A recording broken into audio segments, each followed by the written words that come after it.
ಈ ಥರ ಸಿಝ್ವಾನ್ ನೂಡಲ್ಸ್ ನಿಮಗೆ ಹೊರಗಡೆ ಎಲ್ಲೂ ಸಿಗಲ್ಲ. ನೀವೇ ಮನೆಯಲ್ಲಿ ಟ್ರೈ ಮಾಡಿ ಒಂದ್ಸಲ ನೋಡಿ, ಆವಾಗ ನಿಮಗೆ ಗೊತ್ತಾಗುತ್ತೆ ಯಾವುದು ಬೆಟರ್ ಅಂತ. ಮತ್ತು ಯಾವತ್ತೂ ನೀವು ಹೊರಗಡೆ ಆರ್ಡ್ರ್ ಮಾಡಲ್ಲ. ಸ್ಪೈಸಿ, ಜ್ಯೂಸಿ, ಟೇಸ್ಟಿ ಈ ಸಿಝ್ವಾನ್ ನೂಡಲ್ಸ್ ರೆಸಿಪಿಯನ್ನು ಮಿಸ್ ಮಾಡಬೇಡಿ. ನೋಡೋಕ್ಕೆ ಪೇಷನ್ಸ್ ಇಲ್ಲ ಅಂದರೆ ಮಾಡೋಕ್ಕೂ ಪೇಷನ್ಸ್ ಇರಲ್ಲ. ನಾನಿಲ್ಲಿ ಬೋನ್ಲೆಸ್ ಚಿಕನ್ ತೊಗೊಂಡಿದ್ದೇನೆ 1/2 kg.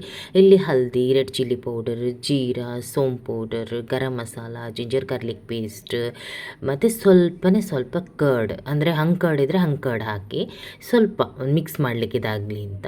ಮತ್ತು ಸಾಲ್ಟ್ ಹಾಕಿಬಿಟ್ಟು ಎಲ್ಲವನ್ನು ಒಟ್ಟಿಗೆ ಇದು ಮಾಡಿಬಿಟ್ಟು ಮ್ಯಾರಿನೇಷನ್ ಮಾಡಿಡಿ. ಒಂದು 5 ನಿಮಿಷ ಸಾಕು.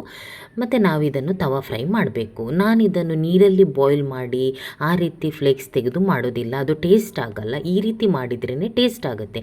ನೀವು ಇದೇ ರೀತಿ ಫ್ರೈ ಮಾಡಿ ಮತ್ತೆ ಮಾಡಿ, ಆವಾಗ ನೋಡಿ ಅದರ ಟೇಸ್ಟ್ ಹೇಗಾಗುತ್ತೆ ಅಂತ ನಿಮ್ಗೆ ಗೊತ್ತಾಗುತ್ತೆ. ನೋಡಿ, ಇಷ್ಟು ಫ್ರೈ ಆದರೆ ಸಾಕು. ಜಾಸ್ತಿ ಫ್ರೈ ಆದರೆ ಖಡಕ್ಕಾಗುತ್ತೆ, ಜ್ಯೂಸಿ ಇರಲ್ಲ. ಮತ್ತು ಅದು ಈ ರೀತಿ ತೆಗೆದಿಟ್ಬಿಡಿ. ಈ ರೀತಿ ಫ್ರೈ ಮಾಡುವಾಗಲೇ ತುಂಬ ಪೀಸಸ್ ನನ್ನ ಮಗ ತಿಂದಾಯಿತು. ಅಷ್ಟು ಇಷ್ಟ ಆಗುತ್ತೆ ಮಕ್ಕಳಿಗೆ, ಅಲ್ಲ ಎಲ್ರಿಗೂ ಇಷ್ಟ ಆಗುತ್ತೆ ಈ ರೀತಿ ಫ್ರೈ ಮಾಡಿ ತಿಂದರೆ. ನಾನು ಈ ರೀತಿ ತೆಳು ಇರುವ ನೂಡಲ್ಸ್ ತೊಗೊಂಡು ಬರ್ತೇನೆ. ಜಾಸ್ತಿ ದಪ್ಪ ಇರೋ ತೊಗೊಂಡು ಬರಬೇಡಿ, ಅಷ್ಟು ಚೆನ್ನಾಗಾಗಲ್ಲ. ನೀರು ಬಾಯ್ಲಿಗೆ ಇಟ್ಟಿದ್ದೀನಿ. ನೀರು ಸ್ವಲ್ಪ ಜಾಸ್ತಿನೇ ಇಡಬೇಕು, ಅದು ಅದರಲ್ಲಿ ಡ್ರೈ ಆಗಬಾರ್ದು. ಅದಕ್ಕೋಸ್ಕರ ನೀರು ಜಾಸ್ತಿ ಇಟ್ಟು ಸಾಲ್ಟ್ ಕೂಡ ಜಾಸ್ತಿ ಹಾಕಬೇಕು. ಯಾಕೆಂದರೆ ನೀರು ನಾವು ಬಸಿಯುವಾಗ ಅದು ಸಪ್ಪೆ ಆಗುತ್ತೆ. ಮತ್ತು ಅದಕ್ಕೆ ಸ್ವಲ್ಪ ಎಣ್ಣೆ ಹಾಕ್ತೇನೆ, ಒಂದಕ್ಕೊಂದು ಅಂಟ್ಕೊಳ್ಬಾರ್ದು, ಬಿಡಿ ಬಿಡಿಯಾಗಿರಬೇಕು ಅಂತ. ಒಂದು ಸ್ವಲ್ಪ ಕುದಿ ಬಂದ ತಕ್ಷಣ ನಾನು ಅದನ್ನು ತೆಗಿತೇನೆ. ನೋಡಿ, ಈ ರೀತಿ ಬಸಿತೇನೆ. ನಾನು ನಿಮಗೆ ತೋರಿಸಲಿಕ್ಕೆ ಅಂತ ಈ ರೀತಿ ಮಾಡ್ತಾ ಇದ್ದೇನೆ, ಇಲ್ಲಾಂದರೆ ನಾನು ಬೇರೆ ಪಾತ್ರೆಗೆ ಹಾಕ್ತೇನೆ. ತಣ್ಣೀರು ಕೂಡ ಈ ರೀತಿ ಹಾಕಬೇಕು. ಹಾಕಿಬಿಟ್ಟು, ಯಾಕೆಂದರೆ ಇಲ್ಲಾಂದರೆ ಕುಕ್ಕಿಂಗ್ ಪ್ರೊಸೆಸ್ ನಡೀತಾ ಇರುತ್ತೆ, ಬಿಸಿ ಇರುವಾಗ ಅದು ಬೇಯ್ತಾ ಇರುತ್ತೆ ಅಡಿಯಲ್ಲಿ. ಪಾತ್ರೆಯಲ್ಲಿ ಬಿಸಿನೀರು ಇರಬಾರ್ದು. ನಾನು ಅದನ್ನು ಬೇರೆ ಪ್ಲೇಟಿಗೆ ಟ್ರಾನ್ಸ್ಫರ್ ಮಾಡಿ ಎಣ್ಣೆ ಹಾಕ್ತಾ ಇದ್ದೇನೆ. ಎಣ್ಣೆ ಹಾಕಿದರೆ ಸ್ವಲ್ಪ ಬಿಡಿ ಬಿಡಿ ಆಗುತ್ತೆ, ಮತ್ತು ಫ್ಯಾನ್ ಅಡಿಯಲ್ಲಿ ಇಟ್ಟರೆ ಬೇಗನೆ ತಣ್ಣಗಾಗುತ್ತೆ. ವೆಜಿಟೇಬಲ್ಗಳನ್ನು ಕಟ್ ಮಾಡ್ತಾ ಇದ್ದೇನೆ. Cabbage, capsicum, carrot, spring onion ಇದ್ದರೆ ಅದು ಕೂಡ, ಮತ್ತು ಆನಿಯನ್, ಕೊತ್ತಂಬರಿ ಸೊಪ್ಪು ಎಲ್ಲ ಕಟ್ ಮಾಡಿ ಇಟ್ಕೊಳ್ಳಿ. ಈ ರೀತಿ ಚಿಕನ್ ಪೀಸಸನ್ನು ಬಿಡಿಸಿದರೆ ಆಯಿತು, ಬೇಗನೆ ಆಗುತ್ತೆ. ಇದು ಏನು ಕಷ್ಟ ಇಲ್ಲ. ನಂತರ ನಾನು ಎಣ್ಣೆ ಹಾಕಿಬಿಟ್ಟು ಕಡಾಯಿಯಲ್ಲಿ 1-2 ಆನಿಯನ್ ಹಾಕಿಬಿಟ್ಟು ಸ್ವಲ್ಪ ಇದಾದಮೇಲೆ, ಕಲರ್ ಚೇಂಜ್ ಆದಮೇಲೆ ನಾನು ಮಿಕ್ಕಿದ ವೆಜಿಟೇಬಲ್ ಕೂಡ ಹಾಕ್ತೇನೆ. ಫಸ್ಟಿಗೆ ಕ್ಯಾರೆಟ್ ಹಾಕಬೇಕು, ಅದು ಸ್ವಲ್ಪ ಹಾರ್ಡ್ ಇರುತ್ತೆ, ಸ್ವಲ್ಪ ಸಾಫ್ಟ್ ಆಗಲಿಕ್ಕೆ ಟೈಮ್ ಬೇಕು.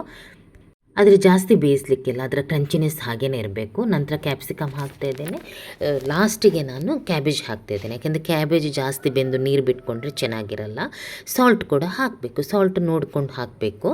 ಮತ್ತೆ ಕೂಡ ಚೆಕ್ ಮಾಡಿ, ಮತ್ತೆ ಕಡಿಮೆ ಆದರೆ ಮತ್ತೆ ಹಾಕ್ಬೋದು. ಸಾಸಲ್ಲಿ ಕೂಡ ಸ್ವಲ್ಪ ಸಾಲ್ಟ್ ಇರುತ್ತೆ, ಸೋಯಾ ಸಾಸ್ ಎಲ್ಲ ಹಾಕುವಾಗ ಕೆಚಪಲ್ಲಿ. ಈ ರೀತಿ ನೋಡಿ ಬಿಡಿಸಿಟ್ಟಿದ್ದೇನೆ.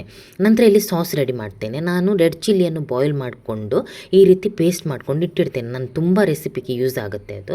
ನಂತರ ಟೊಮೆಟೊ ಕೆಚಪ್ ಹಾಕ್ತೇನೆ, ಸೋಯಾ ಸಾಸ್ ಹಾಕ್ತೇನೆ. ಇಷ್ಟನ್ನು ಮಿಕ್ಸ್ ಮಾಡಿಬಿಟ್ಟು ಒಂದು ಸಾಸ್ ರೆಡಿ ಮಾಡ್ತೇನೆ. ಇದನ್ನು ಇದಕ್ಕೆ ಹಾಕ್ತೇನೆ. ಸ್ವಲ್ಪ ಬಾಡಿದ ಮೇಲೆ, ವೆಜಿಟೇಬಲ್ ಬಾಡಿದ ಮೇಲೆ ಸಾಸ್ ಹಾಕಿಬಿಟ್ಟು ಅದಕ್ಕೆ ಚಿಕನ್ ಪೀಸಸ್ ಹಾಕಿಬಿಟ್ಟು ಎಲ್ಲ ಚೆನ್ನಾಗಿ ಮಸಾಲೆ ಎಳ್ಕೊಳ್ಳೋ ತನಕ ಮಿಕ್ಸ್ ಮಾಡ್ತೇನೆ. ಲಾಸ್ಟಿಗೆ ನೂಡಲ್ಸ್ ಹಾಕ್ತೇನೆ ಬೇಯಿಸಿದ. ಇದನ್ನು ಹಾಕಿಬಿಟ್ಟು ಮೇಲ್ಗಡೆಯಿಂದ ಸಾಲ್ಟ್ ಹಾಕಬೇಕು. ಸ್ವಲ್ಪ ಸಾಲ್ಟ್ ಏನು ಅಲ್ಲಲ್ಲಿ ಅಂಟ್ಕೊಳ್ಳಲ್ಲ, ಯಾಕೆಂದರೆ ನಾವಲ್ಲಿ ಬಿಸಿ ಮಾಡ್ತಾ ಇರ್ತೇವೆ ನೋಡಿ, ಸಾಲ್ಟ್ ಮೆಲ್ಟ್ ಆಗುತ್ತೆ. ಈ ರೀತಿ 2 ಸ್ಪೂನಿಂದ ನಾವು ಮಿಕ್ಸ್ ಮಾಡಬೇಕು ಚೆನ್ನಾಗಿ. ಹೇಗೆ ಬಂದಿದೆ ನೋಡಿ ಕಲರ್, ಟೇಸ್ಟ್ ಸೂಪರ್ ಆಗಿರುತ್ತೆ, ಖಾರ ಜ್ಯೂಸಿಯಾಗಿ. ಒಂದ್ಸಲ ನೀವು ಈ ರೀತಿ ಸಿಝ್ವಾನ್ ನೂಡಲ್ಸ್ ಮಾಡಿ ನೋಡಿ, ಮತ್ತು ಯಾವತ್ತೂ ನೀವು ಹೊರಗಡೆ ಆರ್ಡರ್ ಮಾಡಲ್ಲ.